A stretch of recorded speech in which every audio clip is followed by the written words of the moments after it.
Em dezembro do ano de 1900, um obscuro caso aconteceu na localidade das Ilhas Flannan, lá no Reino Unido. E esse caso deixou lacunas vazias e teorias conspiratórias que são debatidas até mesmo nos dias de hoje. Mas o que será que aconteceu naquele lugar? Qual mistério está escondido naquela ilha? É sobre isso que falaremos no vídeo de hoje. Eu sou o João e sejam muito bem-vindos ao canal O Outro Lado. Esse é mais um episódio do Mundo Estranho. E vamos conversar um pouco sobre o enigmático caso do farol das Ilhas Flannan.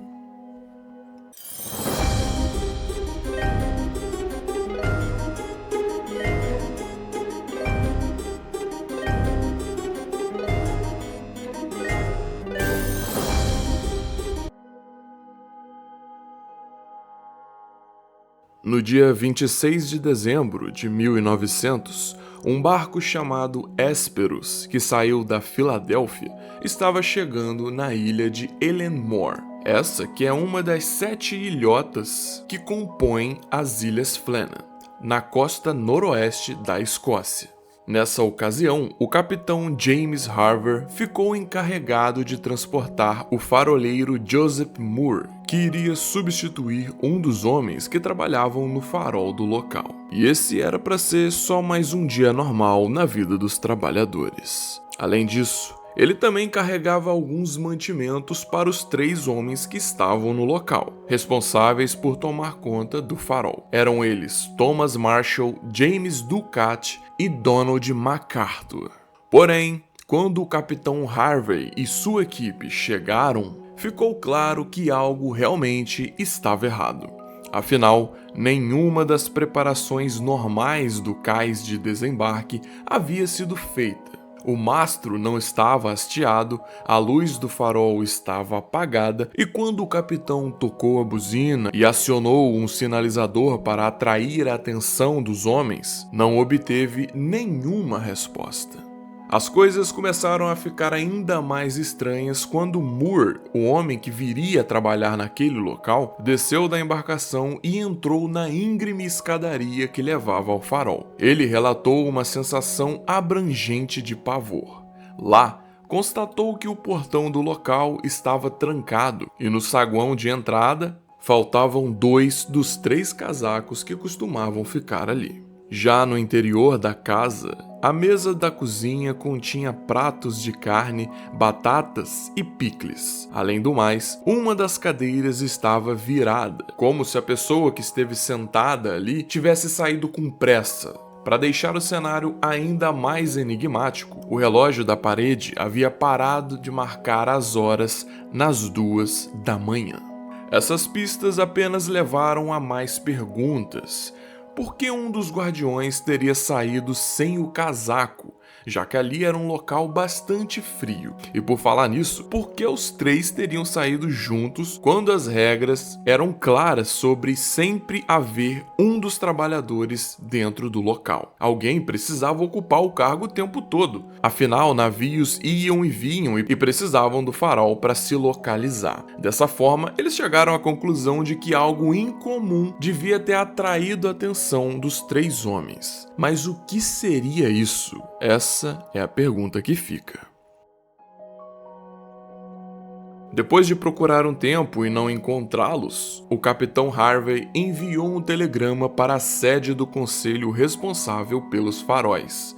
Com isso, após alguns dias, Robert Muirhead, supervisor do conselho que recrutou os 3 faroleiros, chegou ao local para ajudar na busca. No entanto, nem mesmo com sua participação, o paradeiro dos 3 homens foi encontrado, embora outros detalhes tenham sido revelados sobre os dias que antecederam o sumiço.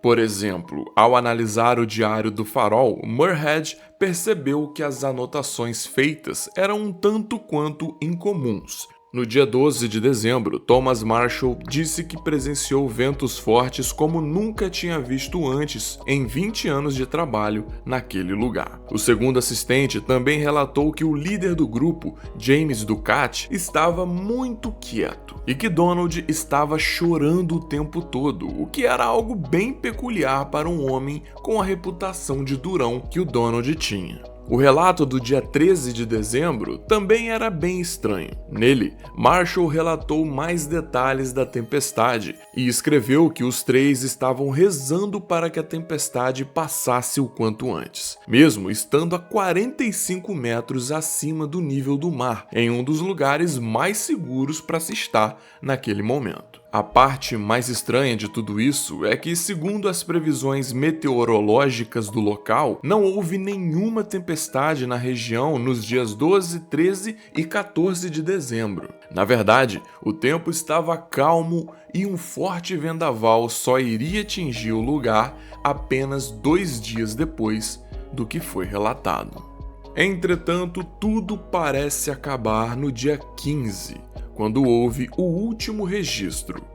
Segundo Marshall, a tempestade acabou e o mar estava mais calmo. Deus está acima de tudo, escreveu o homem. Com isso, as especulações sobre o ocorrido corriam soltas entre aqueles que presenciavam as buscas. Seria algo sobrenatural? Será que os homens do faraó sofreram um ataque de criaturas marinhas?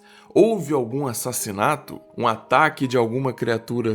Um ataque de algo desconhecido? Bom, para Muirhead, a explicação é muito mais normal do que se pode pensar. Com base em mais pistas encontradas do lado de fora do farol, como por exemplo, algumas cordas que geralmente eram mantidas em uma caixa marrom a 20 metros acima da plataforma, que ficavam presas em um guindaste de suprimentos. Elas estavam espalhadas pelas rochas perto do lugar. Sendo assim, o supervisor deduziu que um caixote caiu do farol e que, ao tentarem recuperá-lo, uma forte e inesperada onda poderia ter arrastado os três para o mar. Porque mesmo sem ter alguma tempestade, uma chuva forte, o mar do local ele pode se tornar revolto sem muita explicação. Mas essa dedução jamais deixou as pessoas completamente satisfeitas, principalmente com as lacunas que não foram consideradas, como a falta de corpos, condições supostamente calmas e a vasta experiência dos faroleiros em casos como esse. Eles não seriam tão amadores assim a ponto de deixar uma onda pegá-los de surpresa. O que resta sobre esse caso são inúmeras teorias, além do relato de outros faroleiros que trabalharam no local nos anos posteriores. Conta-se que alguns deles alegaram ouvir vozes gritando os nomes de Thomas, James e Donald. Seria o dono dessa voz o responsável pelo sumiço desses três homens?